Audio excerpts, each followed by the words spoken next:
Spoštovani gledalci, prav lepo pozdravljeni v oddaji Zasebna razodetja. Tokrat bomo oddajo začeli z mislijo in besedami kraljice miru v Medžugorju, kajti letos smo v juniju praznovali 40. obletnico Marijinih prikazovanj. Njene besede: to je čas posebnih milosti vsem, ki odpro svoja srca, je zelo pomenljivo sporočilo. In prav o tem in še mnogo čem želim govoriti z našim današnjim gostom.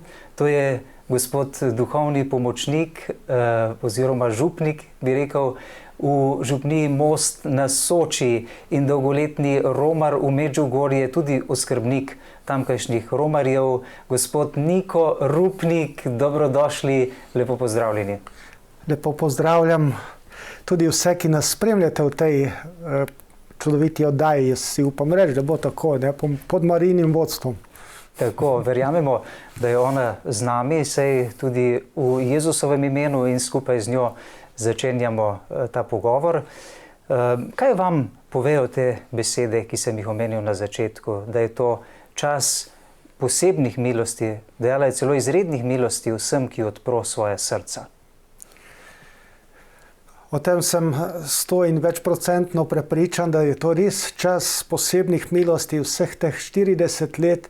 Tudi sam ga tako doživljam, spremljam dejansko vse to dogajanje že od vsega začetka, ko me je že na začetku, ko sem slišal tako kot novičko, da se nekaj dogaja v Medžugorju, da se Mati Božja prikazuje, ne, ko je prišlo to na moje ušesa, me je že takrat takoj na začetku nagovorilo: wow, to pa bo nekaj in pa to ni tako daleč, če v Medžugorju, v Bosni in Hercegovini, to ne bo niti tako daleč od nas, to bo pa še kaj zanimivega, tako sem si sam predstavljal. Ampak, da je to čas posebnih milosti le tistim, ki odpro svoja srca, kaj to pomeni? To je bistvenega pomena.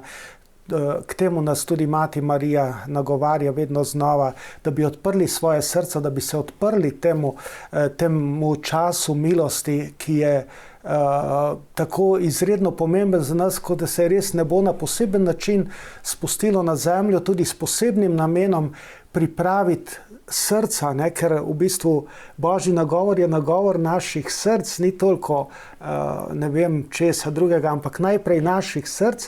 In od tu potem nagovarja tudi vse stvarstvo in vsa dogajanja okrog nas, in zato je resnično to čas posebnih milosti, ker kdor odpre svoje srce, samo v tem primeru, če je moje srce odprto, lahko sprejemam to, kar Bog želi podariti, oziroma toliko sprejemam, kolikor je moje srce tudi odprto. In tako sem prepričan za vsakega izmed nas, da je temu tako. Nekateri pravijo, da ne morejo verovati, da bi se Marija prikazovala v Medžugorju. Na kakšen način naj človek odpre ali odpira svoje srce za ta velik dar? Prepričan sem nekako, ne samo da mislim, ampak resnično sem prepričan, da je tukaj potrebna določena mera ponižnosti. Ne že vnaprej se izolirati, ne, to pa ni mogoče, ali pa zgolj razumsko pristopiti k vsemu dogajanju, ampak pristopiti k vsemu dogajanju v bistvu z neke vrste notranjo spet odprtostjo in ponižnostjo. Kaj pa, če je to res? Kaj pa, če to nima tudi zame osebno oziroma za svet nasploh nek poseben namen, in potem, ko je v nas neko pričakovanje ali neka želja po nekem vedenju o tem še več, potem v bistvu je naše srce se začenja odpirati temu, kar pa tudi potem Mati Marija naredi ali pa Bog naredi v našem srcu, da začne počasi večati to naše spoznanje, to našo odprtost, pa tudi to našo pripravljenost, kaj storiti v ta namen, ker tudi Bog, tudi Mati Marija potrebuje v bistvu naša srca, naša odprta srca, da lahko daje sporočilo svetu oziroma da nagovarja svet, da nagovarja tudi resnično vsa naša srca k tistemu, kar tudi dejansko želi. Čeprav vera ni v nasprotju z razumom, ne, pa vendar je to duhovna stvarnost, ne, to odpiranje srca. Tako. To je duhovna stvarnost in preko mojega človekovega duha Božji duh nagovarja srce in tukaj je dostikrat lahko, se je prav, da to vse tudi razumsko preverjamo, opredelimo, ampak da bojazen je, da je prav resnično naš razum lahko pogosto ovira za Božje navdihe, ker z razumom lahko tudi ne samo sprejemam, ampak tudi zablokiram vse dogajanje, ki je namenjeno recimo prav meni, vsakemu izmed nas konkretno. Ne. Je potrebno, da se res človekov duh odpre Božjemu duhu in potem doživlja presenečenje oziroma doživlja res milostne dotike in pa tisto, kar si niti malo ni predstavljal, pa se potem dogaja. Torej, dokler bi človek ostajal le v svojem razumu, bi ostajal ločen od Božjih čudežev in znamen. Jaz sem prepričan, da je temu še kako tako res potrebno je sprejemati s srcem, potem pa seveda tudi razumsko, bi rekel, na nek način opredeliti in dati pravo mesto tudi času, zgodovini, pa preverjati tudi, ali je to v skladu z razodetjem in podobno, poslušati vodstvo cerkve, kaj glede tega poslušati, imeti odprto srce in duha in razum tudi za vsa dogajanja, za vse, kar doživljamo v zvezi s tem. In tako se postopoma prečiščuje tista podoba, ki jo Bog želi ustvarjati v našem srcu. Bi lahko rekli, da je tu na prvem mestu odpirati srce, šele potem razum ali kako? Jaz bi rekel najprej to, tudi sam sem, govorim iz lastne izkušnje, sam sem najprej odpiral srce, nisem nič vedel razumsko, kaj se dejansko tukaj dogaja. Najprej me v srcu, v globini srca me je potegnilo, da sem šel recimo na prvo romanje. Ste sledili temu klicu notranjemu? Ja. In potem pa počasi in tudi tisto, kar je bilo prvo dogajanje, ki je name pustilo najbolj globok vtis, je bilo v bistvu dogajanje v človekovem srcu razumsko. Tukaj ni bilo kaj dosti opraviti, si nisem mogel kaj posebej razumsko to razložiti in tudi je težko to razumsko in tudi besedno, bi rekel, opisati ali pa predstaviti to, kar se zgodi v človekovem srcu. Kako je izgledalo to vaše prvo romanje? Kdaj ste odromali in s kom ste bili?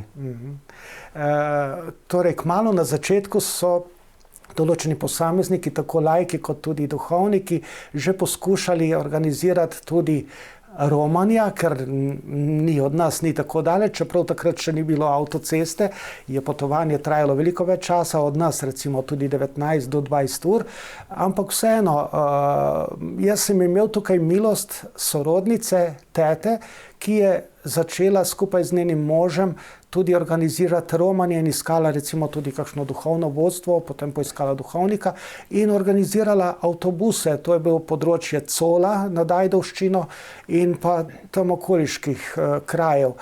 In jaz sem bil sorodnik in je nekega dne prišla na obisk, povabila, pa dejte, pridite z nami, gremo v Medžugorje. To je bilo že v prvih letih prikazovanj ali kdaj? To je bilo že leta 82. Že v drugem letu prikazovanj? Ja, že v drugem letu prikazovanj, letu 82 in jaz sem bil takrat, se rad pohvalim, da sem letnik najstarejše Vitkinje Vicke in sem takrat bil v srednji šoli. Koliko sem imel? 16 let. Ja. In skupaj z mamo sva šla na to romanje. In ko smo se bližali nekje, ko smo bili 20 km približno pred Medžugorjem, ko sem sedel tako pri oknu, zdaj grejo kot sine po koncu dobesedno, ko me obsijala ena taka čudovita svetloba in ena tako notranje izredno občutje, ki ga nikoli ne prejne, potem nisem doživel. Radost, ko ste se približevali Medžugorju. Izredna radost. Ne me vprašati, kako je potem sledilo naprej vse dogajanje, ali smo šli na Crnico, ali smo šli na prikazovanje, ali smo šli na Križevac, to niti se ne spominjam takrat, ampak zame je bilo to že 20 km približno pred Medžugorjem, je bilo to kar potrditev, tukaj se dogaja nekaj izrednega, nekaj, kar ni namenjeno samo zame, ampak ima resnično en velik pomen, pa čeprav takrat kot srednješolc pri 16 letih, spravim spet, tega nisem toliko dojemal z razumom, ampak sem že takrat, zato govorila tudi o tem srcu, ki je potrebno, da se odpre, sem sprejemal tako s srcem vse to dogajanje. In takrat me je nagovorilo in takrat se je v meni ustvaril na nek način zapis, tukaj gre za nadnaravno dogajanje in tega meni nihče več, prav tako sem takrat začutil, tega meni nihče več ne bo izbrisal iz mojega srca. Tukaj gre za nadnaravne stvari in to je bilo zame potrditev, potem pa si mislim, zdaj pa če to uradna cerkev potrdi ali pa ne, zame je bilo to potrdilo, ki zame osebno velja še dan današnji. Rekli ste, da ste bili stari 16 let, pomeni še zelo mladi, takrat ste se morali odločati o svoji nadaljnji življenjski poti, kako bo tekla. Je morda tudi to dalo en pečat, ta obisk v Medžugorju, stik s kraljico miru, na tak način uživo navzoča vsak dan tam, pripomoglo k temu, da ste se odločili za duhovniški poklic? Brez dvoma. Čeprav sem se za sam duhovniški poklic sem se odločil takoj po končani osnovni šoli. Pri 15 letih sem že bil semeniščnik, sem že bil v malem semenišču v Vipavi. Mislim, da drugi letnik sem takrat potem šel v drugi letnik. Ja. Ampak jaz iz svojega duhovništva, pa tudi ne že prej, poti do duhovništva, pa potem duhovniške poti, vse do današnjih dni, danes oziroma že vrsto let sploh ne znam predstavljati brez, bi rekel, vloge naše nebeške Matere Marije do mene in brez vloge Medžugorja. V bistvu je prav s pomočjo Medžugorja roman duhovnih, močnih duhovnih dogajanj, prav v povezavi z Medžugorjem me je potrjevalo, me je gradilo, me je utrjevalo, tudi reševalo skozi vsa ta leta, vseh teh 40 let, odkar je to dogajanje že tudi v Medžugorju.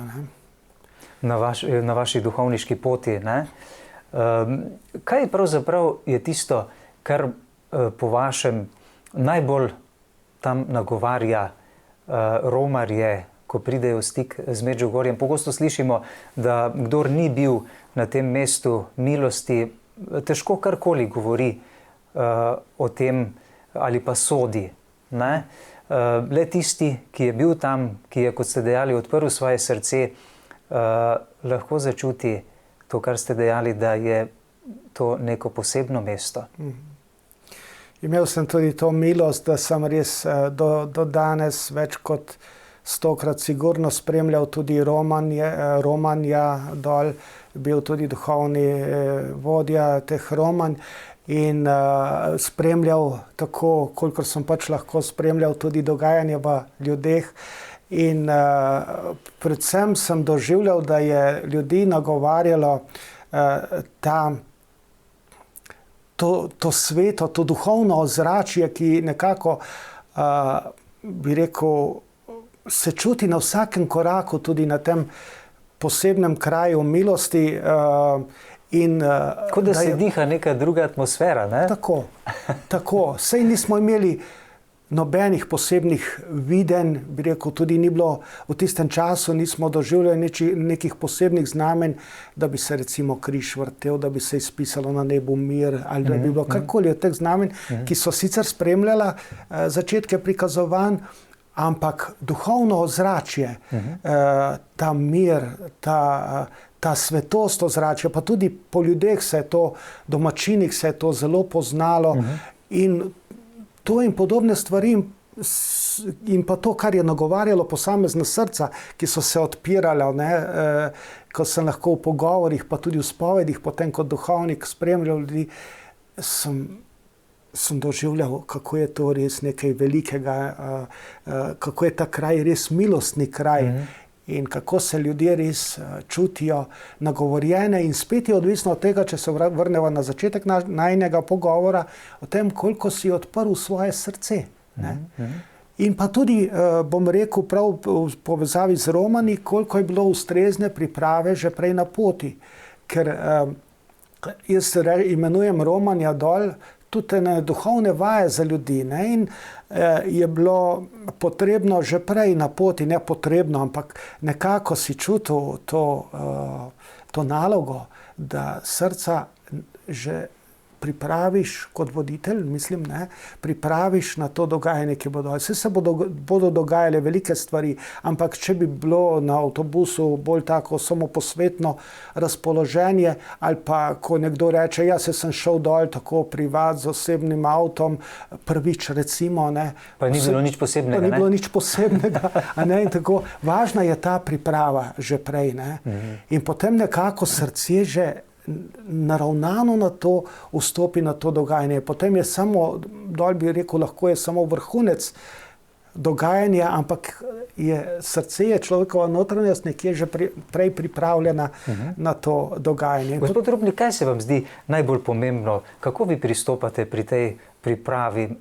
Tu so vendarle zelo različni ljudje, različni romarji, na različnih duhovnih nivojih, da tako rečem, nekateri že zelo daleč imajo globoko osebno vero, drugi so bile neki iskalci, jih morda malo bolj zanima, gredo bolj kot turisti, pa so morda presenečeni potem, da se izvaja neki precej poglobljeni duhovni program. Kaj je najbolj pomembno, na kak način pristopate do teh ljudi? Mene najbolj nagovarja to, kar se je zgodilo že tretji dan prikazovanj dol, ko je Marija Pavlovič Luneti doživela pri drugih, zdaj je druga skrivnost veselega dela rožnega venca, ko je postavljen tudi tak mogočen križ, kjer je doživela ponovno srečanje z Marijo in je Marija povedala vsa pač v žalosti in v joku, je povedala, da mora mir mora zavladati med Bogom in človekom. In med ljudmi, tako. In jaz potem prav na tej pripravi začnem s tem v bistvu, da bi ljudi popeljal v tako duhovno, srčno srečanje postopoma z Bogom.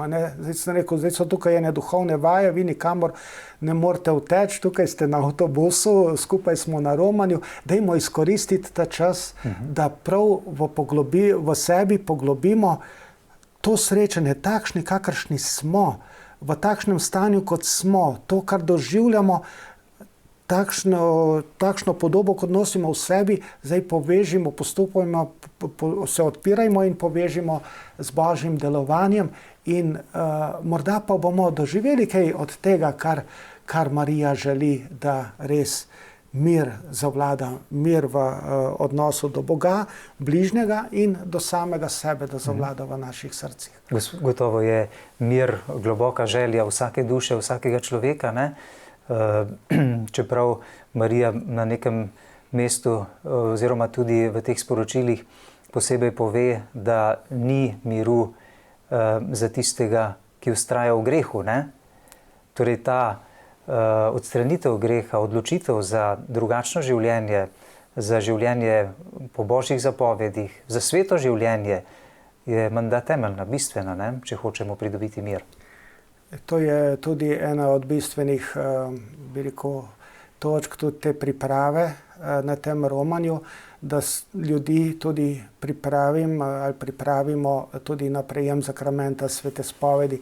Se vemo, da je ena bistvenih teh peterih kamnov, kot jih imenujemo, ki so nam dani, ki jih Marija nam daruje za odločno borbo proti Goljotu sedanjega časa, vsakršne oblike zlu in vsemu tistemu, kar nas uničuje, da je tudi sakrament sprave in spovedi.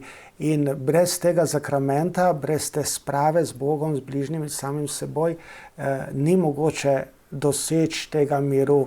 In zato je eno od pomembnih povabil tudi najprej in molitev in pa tudi priprava na ureden prejem sakramenta svete spovedi in je potem tudi povabilo, da bi ljudje v tistem času, ko je kaj prostega časa v Medžugorju, prostega v navednicah, da lahko izkoristijo tudi za prejem sakramenta sprave.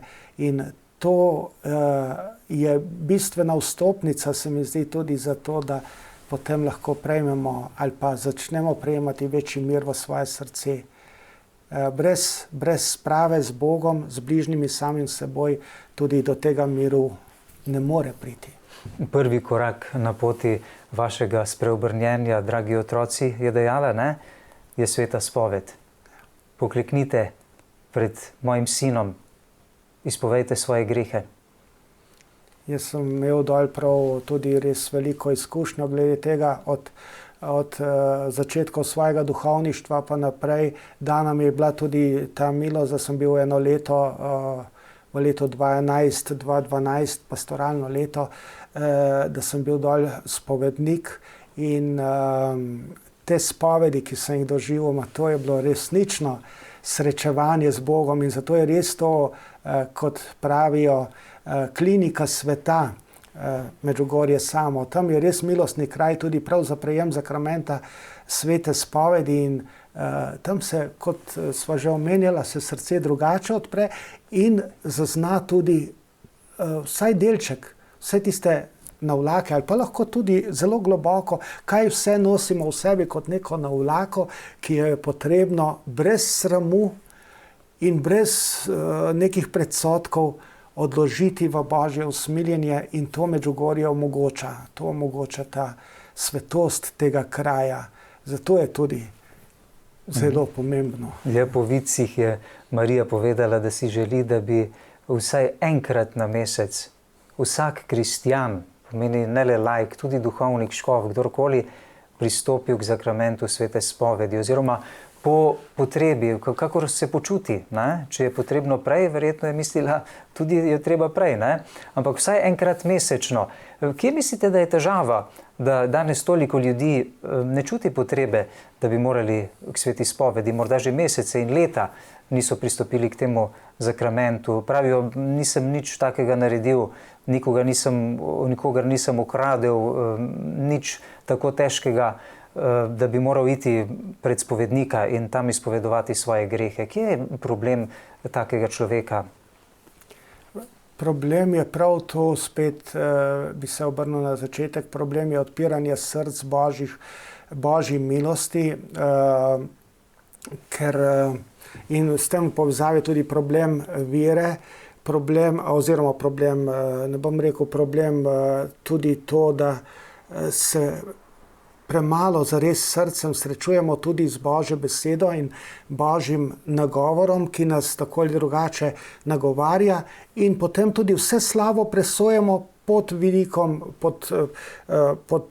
bi rekel, po lastni presoji ali pa se izgovarjamo, češ, da nas vsi tako počnejo, vsi tako živijo in dejansko tako počasi oslabi ta notranji čut ali pa ta milost občutka za to, kaj je greh in kako greh deluje name osebno. Ne?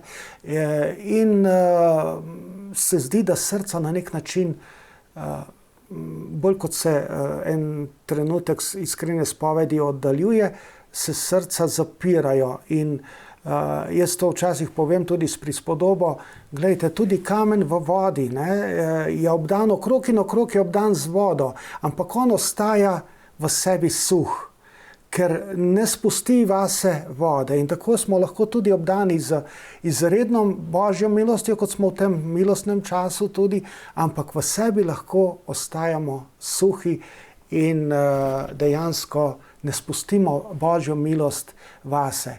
Prav to pa je prav spoved, prav tudi ponižno priznanje ali pa najprej spoznanje svoje lastne grešnosti, potem pa tudi priznanje pred duhovnikom brez nekih predsodkov in res nekako, da imamo pred seboj, da zakrament sprave, bi rekel, da to je Božje delo v našem življenju in da smo tukaj pred milostnim in usmiljenim Bogom, ki nas itak pozna in nas ni prišel obsoditi, ampak nas je prišel rešiti, da pred njim razkrijemo vse karte našega življenja, v vsej iskrenosti. In potem se zgodi resnično tisto, wow, ko rečemo, no to je pa res bilo koristno. Ne, če samo po vrhu nekaj pobrknemo, kot da bi rekel, da sem vas zamazan, pa se bom samo tukaj na konici prstov malo umil, ja, vse sem dober. Ne?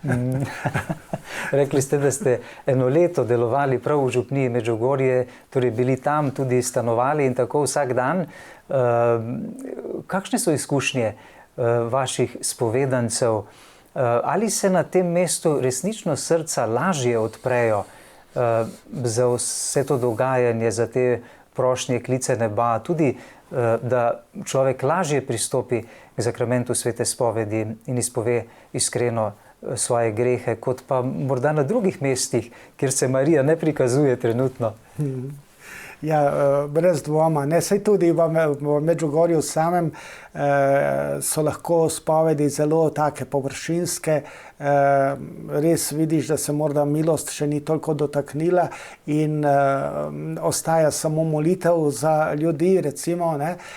Medtem ko pa je veliko več možnosti, in to se tudi dejansko dogaja, da se srca bolj odprejo in so res prav milostne spovedi in jaz lahko rečem za mnoge ljudi, da so ali pa ste v Medžugorju doživeli milost zakramenta sprave, ker ste odprli vi svoje srca, ni toliko odvisno od spovednika. Spovednik si, jaz dole recimo sem si vzel čas za ljudi, ne? Bil sem tam na razpolago in potem, čeprav je prej človek mislil, ja se to bo v 2 minutah opravljal, ampak potem, ko je začel odpirati svoje srce pred Božjo milostjo, je začelo vreti ven iz njega in potem je bila ta spoved lahko tudi polurna, tudi 3/4 ure, ker je toliko stvari iz preteklosti se nabralo in Gospod je želel, da ta oseba vse to izroči njegovemu usmiljenemu srcu. In ko je enkrat ta oseba vzpostavila tako prav v zakramentu spovedi, bi rekel, ta odnos z Gospodom, ki je usmiljenje, ni bilo več problem, se je srce odprlo in se je začelo izlivati ven iz tega srca vsa ta nesnaga, tako da res noben človek ni brez greha, vsi pa potrebujemo zdravnika in ker potrebujemo zdravnika, je tu posebej mesto za to ozdravljanje srca, bi rekel. Ne? Pokojni medžugorski svetniški duhovnik pater dr. Slavko Barbarič, ki je dolga leta, skoraj od začetka prikazovan, deloval v župniji Medžugorje, obiskoval tudi Slovenijo, je izdal knjigo, napisal knjigo z naslovom V šoli ljubezni. Torej, Medžugorje je šola ljubezni. Sporočilo je res čudovito, ki nam ga prenašajo tamkajšnji vici, da je Marija povedala, da ljubi vsakega zemljana, vsakega človeka enako, da niso ti vici, ki se jim Marija prikazuje, v nobeni prednosti pri njej. To je le njihovo posebno poslanstvo. Sicer pa ona ljubi vsakega človeka enako in Bog je za vse isti. Vsi smo Božji otroci. To je nekaj res čudovitega. To je zanimivo, ne, ker bi lahko pričakovali, ne, in tudi včasih smo sami mislili kot Slovenci, češ mi smo pa Marijin narod in tako, pa tudi kakšni drugi narodi so pričakovali, pa bo Marija rekla, prav za naš narod, ne vem, dragi te in ti, za vas pa tole in tole, ne? Ampak ne.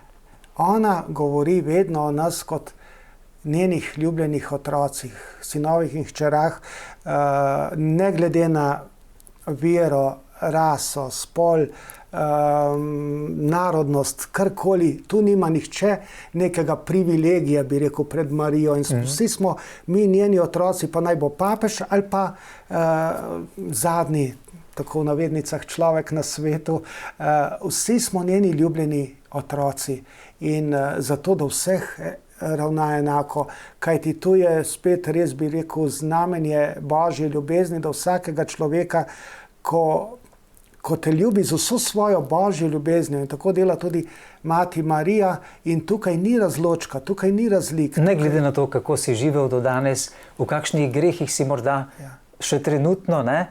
Ja. Celo je Vitkinja Vitska dejala, da je Marija dejala, da morda tiste ljubi še bolj, ki so še bolj oddaljeni od nje in od njenega sina, kajti svojo ljubeznijo bi jih rada pritegnila na pot rešitve. Zato je morda res prav do njih, ko ji še posebej eno tako zauzetost, Božja zauzetost, če temu tako rečemo, da bi se vrnili k Bogu nazaj. Zato tudi nikoli ne reče, da ne imenuje nevernikov, ne reče, da tisti so pa neverniki, ampak jih imenuje ljudi, ki še niso spoznali Božje ljubezni ali pa so se od Božje ljubezni oddaljili. Celo dragi moji otroci, ki še niso spoznali mojega sina, ne? Tako. In Božje ljubezni. In zato se ona na vse mogoče načine prizadeva, da bi vse otroke pritegnila k Božji ljubezni. Se ne k sebi, ne? Ni ona cilj, ampak hoče vse pritegniti k presveti Trojici. Ne? In ona je najkrajša pot do svete Trojice. In zato si najbolj prizadeva, da bi tudi tiste, ki so, še posebej tiste, ki so oddaljeni od Božje ljubezni, ali pa smo vsi z grehom oddaljeni od Božje ljubezni, da nas pritegne z vso ljubeznijo k Bogu, da se le odpremo temu. Ja. Gospod Niko Rupnik, danes, ko snemava ta pogovor, je v cerkvi god Rožnovenske Matere Božje. To je spomin na bitko pri Lepantu, ko je krščansko ladjevje premagalo muslimansko, ne? In to zmago je tudi papež pripisal Rožnemu vencu, molitvi Rožnega venca. Kaj vam osebno pomeni molitev Rožnega venca? Kako ste sprejeli to Marijino željo? Namreč ona bi rada, da na prvem mestu človek začne moliti. Pomeni, da vzpostavi stik z Bogom. In molitev Rožnega venca, je dejala, je najljubša. Je res najljubša, ker to je lahko molitev vsakega, še tako preprostega človeka. Molitev Rožnega venca, dobro, preden je sveti papež Janez Pavel II. Določil še svetli del Rožnega venca, od takrat naprej so 4 deli, ampak prej so bili 3 deli, se pravi 150 zdravih Marij, 150 psalmov, ki jih poznamo v cerkvi in jih tudi določene redovne skupnosti tudi še molijo. In zdaj, ko pa mi molimo Rožni venec, pa kot bi z vsako zdravo Marijo zmolili enega teh psalmov. In to je nekako, jaz zmeraj si tako predstavljam, ne samo predstavljam, doživljam, da je ena taka nevidna nit povezava med menoj in Gospodom, pa ne samo med menoj, tudi vsemi dogodki, ki se dogajajo meni, se dogajajo občestvu, se dogajajo cerkvi, nas povezuje z Bogom na tak neviden način. Ne? V teh jagodah Zdrave Marije ne vidimo samo dogodkov odrešenja, tudi to in prvi vrsti to, ampak resnično tudi dogodke našega življenja, ki jih na ta način povezujemo z Božjo milostjo. In to sicer od spočetja, našega spočetja, vse do tistega zaželjenega konca našega življenja, poveličanja v večnosti. In tu noter je prav Rožni venec, ki vse to povezuje, od spočetja pa vse do poveličanja v nebesih. In to na tak neviden, učinkovit način in resnično učinkovit način, kot je Marija tudi rekla v Medžugorju, da z Rožnim vencem, kot si omenjal tudi ta primer, lahko zaustavimo tudi vojne. In pa še marsikatero drugo zlo. In je to preprosta molitev in hkrati molitev, ki dela čudeže. Lahko bi se nekomu zdela ta molitev dolga, ne? če moliš rožni venec, 15 do 20 minut najmanj potrebuješ, ne, za tako normalno molitev enega dela rožnega venca. Marija si želi, da bi vsak dan zmolili vse 3 dele rožnega venca, veseli, žalostni in častitljivi, do tedaj, ko še papež Janez Pavel II. Ni uvedel tudi drugega svetlega dela. Ne? Danes bi morda rekla, da želi vse 4. Ne? Ampak vseeno, kakorkoli, lahko se zdi naenkrat to veliko. Ne? Čeprav vidci so to zelo dobro pojasnili, ne? Da Marija ni mislila, ko je dejala, sedaj pa želim, da bi molili vse 3 dele rožnega venca vsak dan, in to vsak človek, ne vsak vernik, ampak je želela, da se to gradi postopoma. Tako kot je začela z njimi v Medžugorju moliti, najprej Oče naš, pa potem 1/10 rožnega venca, pa čez pol leta denimo celi del rožnega venca, ne? Pa potem čez 1 leto recimo žalostni del rožnega venca. Ne? Tako postopoma, ne da sprejmemo naenkrat vse, potem pa obstanemo in ne gre več naprej. Ne? Kot da nimamo duhovne kondicije, ne? Ali volje. Ker bo šlo 2 dni in se bomo naveličali in razočarali in rekli, brez veze, ne? Ampak tako postopoma, res ona kot mati nam najprej da preprostega mleka, bi rekel, in potem postopoma, ko tako pridobivamo duhovno kondicijo, nam daje, potem nas povabi tudi k močnejši hrani. Ampak predvsem želi res, da to molitev, tako ko jo molimo s srcem, živimo torej. Živimo in vzljubimo. In vzljubimo, da ta molitev postane življenje, ne gre samo za mehansko ponavljanje. Bog ne daj, da to postane to, ker potem se dejansko resnično naveličamo tega. Ampak in kljub temu, gledajte, jaz bi lahko iz svojega otroštva pričeval svojemu duhovništvu oziroma duhovnemu poklicu se lahko zahvalim, oziroma Bogu se zahvalim za duhovni poklic, ki je nastal po molitvi rožnega venca. Pri nas doma smo vsak večer zmolili 1 del rožnega venca. Meni se je kot otroku zdelo, bom rekel, po domače butasto ponavljati toliko teh Zdrava Marija, Sveta Marija, ampak starši so vztrajali. Vsak večer smo lepo zmolili ta del rožnega venca, kakorkoli utrujeni, včasih je kak otrok tudi zaspal in podobno, ampak v meni je ta molitev omogočila dozoritev duhovnega poklica in potem tudi so se odprla vrata preko Medžugorja tudi za vsa ta dogajanja. Mislim, tako milost postopoma raste. Ne? Se ne bomo ta prvi dan doživeli že ne vem kaj, ampak tako postopoma. Bistveno pa je moliti srcem, vzljubiti to molitev. Moliti srcem, ne? Da bi molitev dejansko dajala to duhovno moč v srce, v človekovo dušo. Ne? Sicer sama po sebi nima nobene vrednosti, ne? Če molimo samo z besedami, samo z usti, ne? Če tu ni srca. Tako je. Tukaj je spet povezano duhovno dogajanje, pa potem tudi razumsko, ne? Ampak v bistvu duhovno odpiranje srca je tisto bistveno, da potem tudi, ko še razum, bi rekel, se poveže s tem in na to pristane, potem je ta celota milosti, ki se zgodi in dogaja v človekovem življenju, in potem dejansko res ta molitev zelo koristi in pomaga na vsakem koraku našega življenja. Torej, doživljanje, izgovarjanje teh besed še bolj z vero in srcem, kot pa z usti. Tako, bolj z vero in srcem kot z usti, ampak tudi ta vera prav na podlagi molitve, pa potem tudi, ko prisluhnem Božji besedi, berem Božjo besedo in tako naprej, ta vera raste. Ker je kot gorčično zrno. In drugega pripomočka za to rast v veri ni, kot je povezava z Bogom v molitvi in povezava z njegovo besedo. Potreben je njegov nagovor in potem moj odgovor. In tako raste vera v bistvu v našem vsakdanu. Ne? Pri tem je pomembno, da ne prekinjamo molitve, da vsak dan molimo, ne? Kajti sicer ne moremo uspeti, da bi rastli v veri, v duhu, ne? Če rečemo, danes sem utrujen, jutri nimam časa, ne? Pa oddaljujemo to od svojega srca, ne? Tako se nam žal dogaja, pa tudi konec koncev tudi in naša človeška narava, pa tudi hudobni duh želi preprečiti molitev srca in naredi vse, da se nam začne spati, da naše misli splavajo vse ne vem kam, tako da iz srca preidemo, ne vem, kar nekam zaplavamo in nekam zatavamo. Da bi se izgubljali v nepomembnih stvareh, ne? Tako, da bi se v nepomembnih stvareh izgubljali in s tem tudi dejansko se nam ta molitev potem zdi nepotrebna in dolgočasna, če se začnemo izgubljati tako v nepomembnih stvareh.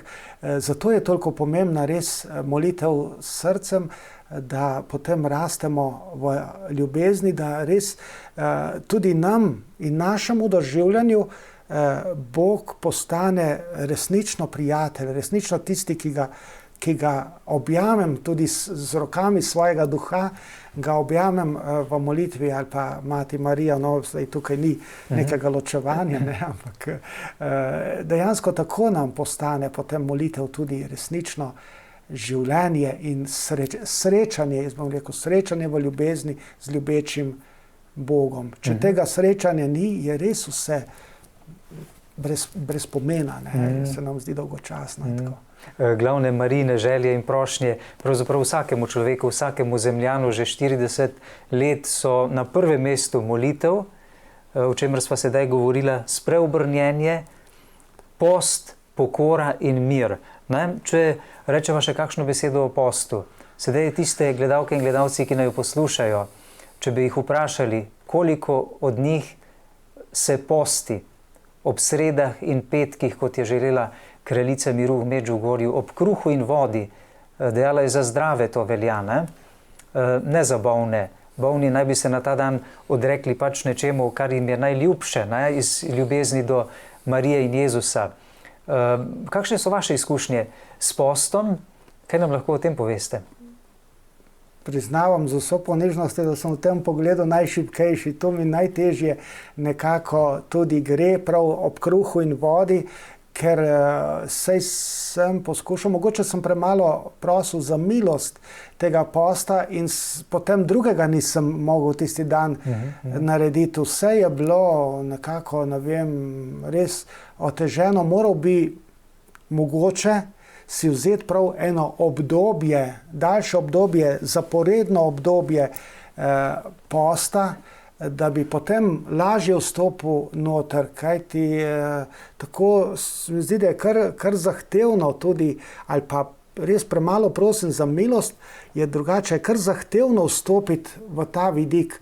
Vidim pa in doživljal sem tudi, ko sem bil dol, da recimo prav tudi nam Slovencem to malček težje gre od rok, ne vem, govorim tako bolj po lastni izkušnji, lahko me res demontirate v tem, ampak da pa recimo so dol domačini, Hrvati in tako so pa dosti bolj uporabljali prav to milost posta in kot je Jezus dejal, s postom in molitvijo se lahko spreminjajo svet in spreminjajo srca, tako da jaz vem, da tukaj pred mano, čeprav imam že določena leta, še velika naloga, da bi prav tudi v postu, bi rekel, videl eno tako še bolj milostno dogajanje, kot ga sicer zdaj vidim. Ne?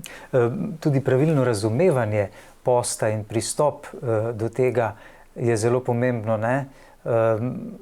Ko slišimo besedo post, lahko naletimo na odpor, ne? Ali pa kar imamo neki predsodek do tega. V bistvu pa pater Slavko Barbarič zelo lepo govori o tem v svojih knjigah, ne? Postiti se ob kruhu in vodi ne pomeni stradati. To pomeni, da lahko tisti dan ješ kruha, kolikor želiš in piješ vode, kolikor želiš. To ni stradanje, ne? Ampak to je samo odpoved, se pravi vsemu drugemu. Torej kavici zjutraj, ne vem čemu vsemu, ne? Vsem drugim dobrotam.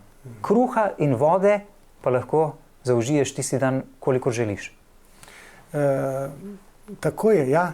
V bistvu je potrebno zato se je potrebno res vzgajati in to, kar nisem doživel in kar tudi Medžugorje nudi, je seminar posta. Tega pa jaz nisem doživel tudi takrat, ko sem bil dol, nisem mogel se tega udeleževati. Mogoče bi bilo recimo tudi zame konkretno zelo dobrodošlo, če bi lahko pristopil k enemu takemu seminarju, da bi potem lahko, tako kot praviš, to lažje potem živel, da pride do tega, da kot je dejal, mislim, da pater Ljubo Kurtovič je rekel enkrat ob eni priliki, da je potrebno v postu ti ješ vodo in piješ kruh. V tem postenju, tako da ti pride, bi rekel, v dušo in srce, in dejansko ima post veliko večjo milost in moč, kot si jo lahko zamišljamo. Ne gre zgolj za neko odpoved, ampak gre za notranjo osvoboditev, za še nekaj več, nekaj bistvenejšega. Nam post pomaga k temu. Pa ne samo... Torej, post ni sam sebi namen, ne? Ampak nam v resnici pomaga, da smo ponižnejši, da se lažje odpiramo Bogu, ne? Da smo svobodnejši v povezavi z vsem tem dogajanjem v svetu in tudi v naši povezavi z stvarmi in vsemi dogodki, da znamo lažje ločiti, kaj je bistveno v našem življenju, ker dostikrat se odločamo za nebistvene stvari in smo potem preutrujeni in obremenjeni in prezaposleni, ker se odločamo za nebistvene stvari. Tako nam pa prav tudi post pomaga odločati se za tisto, kar je bistveno v našem življenju. Posledice, učinki takšnega posta so gotovo tudi zelo blagodejni na fizično človekovo telo, ne? Pripomorejo gotovo k njegovemu fizičnemu zdravju, ne, tudi. Ja, čeprav to ni Marijin namen v prvi vrsti, ne? Ja, brez dvoma je, poleg molitve, je to krepost, bi rekel, ki pomaga tako k oblikovanju človekovega duha, duševnosti in telesnosti. Vse ima tukaj korist, ves človek, bi rekel.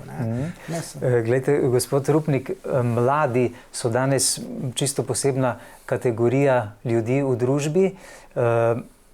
Če beremo in poslušamo Vitkinjo Vicko, ki se ji Marija v Medžugorju še vsak dan prikazuje, je dejala, da je Marija dobesedno dejala, da je tudi sama zaskrbljena za današnje mlade. Da se nahajajo v zelo, zelo težkem položaju in da jim mi lahko pomagamo le z našo ljubeznijo in molitvijo srca. Ne? Kako vi vidite danes ta problem? Kdo je tisti, ki bi moral nekako danes animirati in voditi mlade, da bi lahko krenili nazaj na pot rešitve? Namreč Vicka tudi pravi, da se je veliko srečevala z mladimi in se še srečuje in je zelo žalostna in tudi nekako negativno presenečena, ko jih želi spraviti v dobro voljo, pa so popolnoma nezainteresirani. Tudi pravi, me ne gledajo v oči. V očeh ni nobenega žara, neko mrtvilo, kot da nimajo sploh nobenega interesa niti za življenje, nobenega veselja do življenja. Kaj se torej dogaja mladim danes? To je res žal, se dogaja to, ker se je svet, ljudje predvsem tudi, tako zelo smo se oddaljili od Boga in od bistvenega in tudi za mlade, ko se tudi tako pogovarjamo v, bi rekel, naših pastoralnih prizadevanjih, bi radi, kaj bi mi naredili, kaj bi mi storili, kakšne programe v sebi izpeljevali, saj so dobrodošli, ampak brez tistega, kar dejansko je najpotrebnejše, in tukaj se lahko res srčno tudi zahvaljujemo vsem, ki za mlade molite in za mladim kažete pravi zgled kristjana. To je menda najbolj pomembno, ne? To je najbolj molitev pomembno. Srca in pravi vzgled. In pravi vzgled kristjana, in potem to nikoli ne vemo, kdaj bo nekega mladega človeka pritegnilo, da bo to potem v življenju, bi rekel, na nek način lahko uporabil, ker bo opazoval drugega. Danes svet res potrebuje predvsem pričevalcev, ne toliko tistih, ki bi samo o nečem govorili, ker dostikrat ljudje tudi sprašujejo, predvsem starši zaskrbljeni, tudi pri izpovedi in tako, kaj naj storim za te moje otroke. Nobena beseda ne zaleže nič, me ne poslušajo in tako naprej, ali naj dvignem roke in se vdam in prepustim. Ne, vedno znova jih je mogoče povezovati prav s temi nitmi molitve in molitvijo srca jih je mogoče povezovati z Bogom. Predvsem manjka, kot si omenjal, ne, da niso želeli pogledati Vicki v oči, predvsem manjka ta pogled k Bogu. A ne? In to sodobni način življenja pa nas dostikrat res nam postavi masko ali zaslon pred oči, da niti ne želimo ali pa ne moremo pogledati v Boga, v Božje. Ne? In je potrebno najprej z močjo molitve in tudi, kot smo prej omenjali, z močjo posta, na nek način je potrebno, torej, da Bog ruši te pregrade, da se srca potem lahko odpirajo Božji milosti. Ni to toliko, naše delo je, da molimo, da dajemo dober zgled in tako, drugo pa je delo Boga. So pa res, brez Boga so mladi, družine v zelo, zelo težki situaciji v tem času. Se popolnoma lahko samo prikimamo torej tej Marijini trditvi, ki vidi pa globalno, vidi v svetovnem smislu, kaj se dogaja. Ne vidi samo to, kako jaz vidim do konca nosu, ona vidi vse, kar se dogaja. Mnogi starši družine so zaskrbljeni za svoje otroke, za svoje mlade, pa vendar, kot razumemo iz Marijinih sporočil, v Medžugorju družina je temeljna. Je tista, ki prva daje vzgled starši. Če starši ne bodo vzgled vere svojim otrokom, bodo otroci vero izgubili. Dobesedno tako je dejala v svojih sporočilih v Medžugorju. Ne? To pomeni, starši so vendarle tisti, ki so prvi odgovorni pred svojo vestjo in pred Bogom, da bodo resnično živeli po veri, da bodo vzgled svojim otrokom. Sicer otroci sploh osnove nimajo, da bi lahko verovali. Ne? Zato je tudi res eno tako glavno prizadevanje, kot tudi v sodobnem času doživljamo, prizadevanje, prav bom rekel, hudobnega duha, da napade prav to skupnost, ker ta skupnost, družinska skupnost je namreč najboljši odraz skupnosti občestva v presveti Trojici. In to je nekako Božja želja, da bi se to preneslo tudi na zemeljsko življenje. In zdaj, če tukaj prerežemo to povezavo v odnosu do svete Trojice, ne si pa tudi stari starši in tako, potem dejansko izgubljamo tisto povezavo, tisti milostni tok milosti na nas in zato družine in posamezniki v družinah lahko rečem samo izgubljamo in tonemo v neko mrtvilo in kar lahko na koncu Bog ne daj pripelje tudi res do te duhovne smrti in do vsega tega dogajanja. Ne. Tukaj na tem mestu lahko našim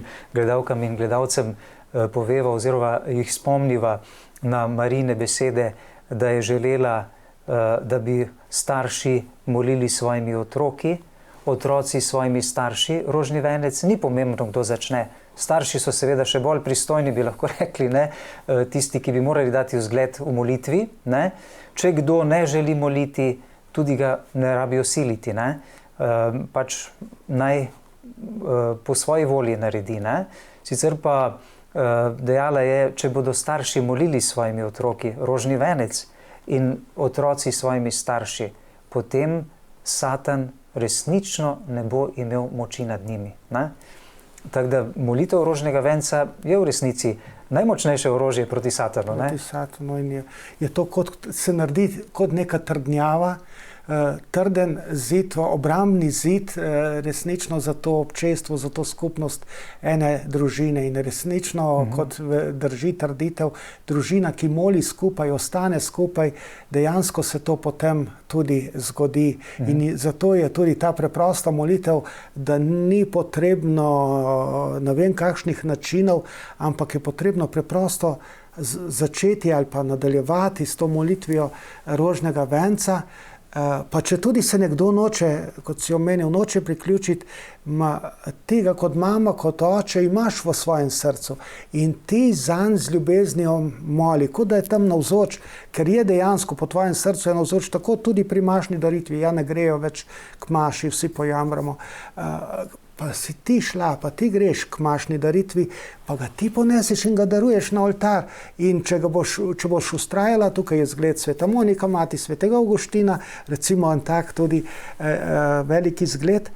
Če ti ustrajaš, potem nekega dne se bo moralo nekaj spremeniti in premakniti v tem otroku.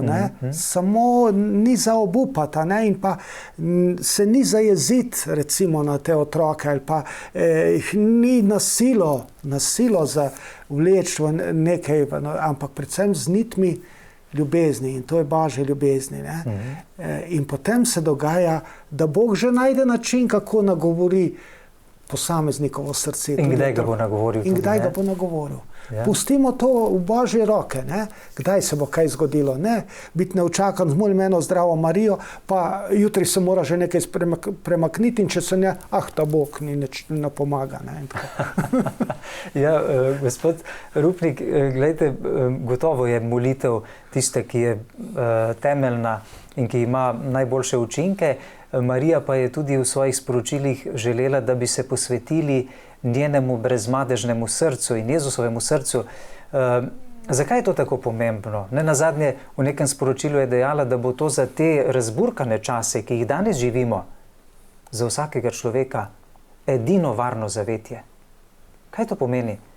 Da je danes Marijino brezmadežno srce edino varno zavetje za vsakega človeka, pomeni tudi predvsem za njegovo dušo, za njegovo večnost, ker je preveč nevarnosti, da bi duša skrenila ali kako?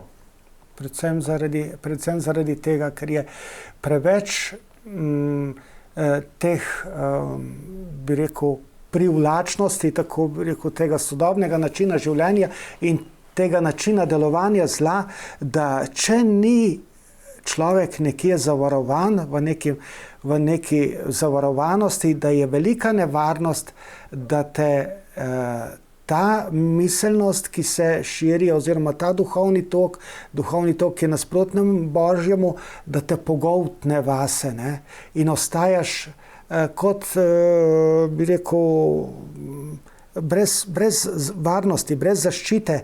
In ta zaščita najbolj učinkovita je prav gotovo zavetje Marijinega brezmadežnega srca, ker ona je edina, ki je strla kači glavo, mislim, po njej Jezus, ne, potem tudi in tako, ampak brez tega zavetja ni mogoče pričakovati in tudi resnično živeti te varnosti. Tako da lahko rečeva tistim, ki bi se morda radi posvetili Marijinemu brezmadežnemu srcu in Jezusovemu srcu, lahko na spletu gotovo najdejo kaj o posvetitvi, sicer pa če prosijo svojega župnika, jih bo gotovo pravilno usmeril, na kak način narediti to pripravo na to posvetitev, oziroma preprosta posvetitev vsak dan Marijinemu srcu je tudi O Gospa moja, če molimo to molitev vsak dan. Preprosto že to, če vsaj to, da bi zmolili, ne samo tako, ker je molitev kratka, lahko v nekaj sekundah to naredimo, ampak resnično s srcem, da se tebi vsega darujem in tako dalje. In če to storimo vsak dan in zavestno in hoteno in z vsem srcem, sigurno je to tudi tista sicer kratka, ampak pomembna oblika vsakodnevnega posvečenja, ker vem, da mnogi nimamo ali pa nimate časa za ne vem kakšne dolge molitve in tako, ampak vsaj to, če ne pa je potrebna res tudi določena priprava. Spet srce se mora pripraviti na to, da potem se lahko, kot rečemo, da se z vsem srcem izročimo Mariji, izročimo Bogu v varstvo in da zaupamo, drugje nam ni rešitve, tam je življenje ne samo tu zemeljsko, ampak večno življenje je tu in zato je pomembno, da se resnično damo v zavetje teh dveh presvetih srca. Marija, Jezusova mati, ki se je v Medžugorju že v prvih dneh prikazovanj leta 1981 predstavila kot kraljica miru, vabi ljudi v cerkev, vabi k sveti maši, in to zelo jasno v svojih sporočilih. Želi si, da pridemo redno k sveti maši, ker je dejala, da so to najsvetejši trenutki, da bolj svetih stvari ne moremo doživeti na zemlji, kot se dogajajo pri sveti mašni daritvi. Torej, kaj je tako posebnega pri sveti maši? Sedaj smo v času korona krize, ko nekaj časa tudi nismo mogli v cerkev, tudi za največje praznike. Sedaj se je malo sprostilo, čeprav s temi PCT pogoji, pa vendar ljudje se še niso vrnili nazaj. Mašna daritev je brez dvoma v kratkem času dogodek celotnega našega odrešenja. Se dogodi prav pri mašni daritvi, našega osebnega, občestveno-družinskega in odrešenja vse cerkve. In žal, bom rekel, žal, tako se lahko na ta dogodek zelo navadimo, lahko mislimo na vse druge stvari, med mašno daritvijo pa izgovarjamo tiste molitve, ki so tam kot mašni obrazci. Se pravi, nismo vstopili s srcem, nismo vstopili s svojim življenjem v mašno daritev, nismo se nekako združili z Jezusovim srcem, a Jezus takrat nas katehizira, nas evangelizira, nas uči, nas sprejema takšne, kot smo, na oltar, se tam v najsvetejšem trenutku spremenjenja se on daruje za nas trpi, za nas preliva svojo kri. Takrat smo zedinjeni s Kalvarijo v bistvu. Na najboljši možen način je to en sam danes, kot se je dogodilo na Kalvariji, se dogodi tudi pri mašni daritvi, takrat, ko tu se dobivajo pravzaprav največje milosti. Zato, nikjer drugje jih ne moremo dobiti. Ne? In mi smo pod tem križem in smo pri tej daritvi in to vse teče na nas. Upam, da ne samo na nas in teče preko nas naprej, ampak da priteče, da vse teče v naša srca in srca tistih, ki smo jih darovali. Prav pri darovanju ne gre samo za kruh in vino, gre za moje, tvoje življenje, gre za življenje vseh, s katerimi smo povezani, ki jih darujemo tam na oltar. In pri spremenjenju Jezus vsa ta srca spreminja v bistvu, nas posvečuje, očiščuje, ozdravlja, nam potem, prosimo kasneje, tudi Svetega Duha nas napolnjuje z milostjo in z močjo Svetega Duha. In mi smo dali tisto naše človeško, grešno smo položili na ta oltar, prejmemo pa sveto, popolno, čisto, vsemogočnega dejansko. Ne prejmemo potem, ko gremo k obhajilu, ga prejmemo v svoje srce. In zato je to v bistvu dogajanje, ki ga ni mogoče zamenjati z ničemer drugim. Samo je potrebno res, kot smo že ves čas omenjala, je potrebno res srcem vstopiti v to dogajanje. Ne glede na to, kdo mašuje. Samo da prav mašujemo, ti imaš pred očmi srečanje z Gospodom, ki ni samo Jezus tam in pa je vsa sveta trojica, je Mati Marija, so vsi svetniki, vsi angeli, vsa nebesa se odpro pri mašni daritvi in se mi zedinimo, mi tukaj na zemlji se zedinimo z nebeškim dogajanjem, se zedinimo. Takrat, ko duhovnik dvigne posvečen kruh, ko dvigne Jezusa in kelih, kjer je rešna kri, takrat se mi združujemo z nebesi dejansko. In takrat potem lahko tako združeni v celotnem občestvu, tudi vseh, ki so v nebesih, lahko potem molimo Oče naš, molimo k nebeškemu Očetu, vsi skupaj, kot eno z njim, ampak Jezus je to omogočil, če smo mi v to stopili. In če ne, tudi tisti Oče naš je tako. Nekaj največjega, nekaj najbolj svetega, kar more človek doživeti, pa žal večinoma ljudje tega ne znajo ceniti. Sicer bi bile cerkve polne. Ja. Bi morali, se včasih pošalimo, bi morala policija delati red pred cerkve, ker bi bil tak naval v cerkev, če bi vedeli, kaj se dejansko tam dogaja.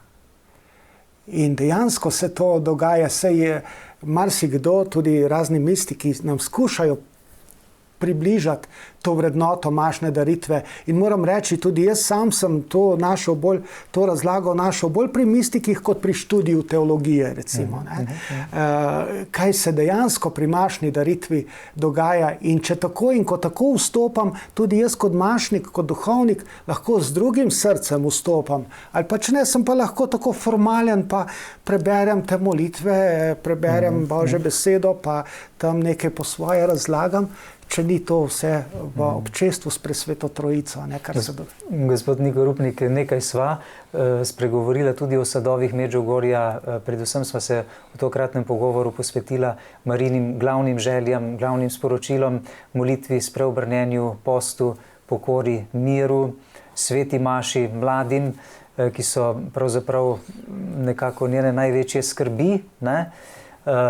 Veliko še stvari, tu so še skrivnosti, 10 skrivnosti o prihodnosti sveta, človeštva, katoliške cerkve, o znamenju, ki se bo pojavilo na Crnici, na mestu Marijinih prikazovanj v Medžugorju in bo ostalo za zmeraj, ki bo prišlo nenadoma, ki bo presenetilo svet, bo trajno, otipljivo in neuničljivo.